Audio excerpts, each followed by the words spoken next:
વડાપ્રધાન નરેન્દ્ર મોદીએ ઉત્તર 24 પરગણા જિલ્લાના વારાસતમાં જાહેર સભાને સંબોધી આઈપીએમને સાંભળવા માટે સંદેશ ખાલીની મહિલાઓ પણ પહોંચી હતી।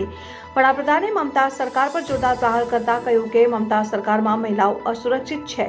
બંગાળ સરકારને અત્યાચારીઓ પર જ ભરોસો છે અને સંદેશ ખાલીમાં પણ આવું જ થયું છે। વધુમાં તેમણે જણાવ્યું કે ટીએમસીના માફિયા રાજને ધ્વસ્ત કરવા હવે બંગાળની મહિલા શક્તિ નીકળી પડી છે। મહત્વપૂર્ણ છે કે સંદેશ ખાલીની મહિલાઓએ ટીએમસી તેના નેતા શાહજહાં શેખ ઉપર બળાત્કાર અને જમીન હડપ કરવાનો આરોપ લગાવ્યો છે। આ મુદ્દે અહીં રાજકારણ પણ ગરમાયું છે। હાઈકોર્ટની ફટકાર બાદ પોલીસે 29 ફેબ્રુઆરીએ શાહજહાં શેખની ધરપકડ કરી હતી। જોકે ઈડીની ટીમ પર થયેલ જીવલેણ હુમલાના સંબંધમાં શેખની ધરપકડ કરવામાં આવી હતી। આરોપ છે કે ઈડીની ટીમ 5 જાન્યુઆરીએ રેશન કૌભાંડ કેસમાં દરોડા પાડવા માટે સંદેશ ખાલી ગઈ હતી। આ દરમિયાન શેખના સમર્થકોએ ટીમ ઉપર જીવલેણ હુમલો કર્યો હતો।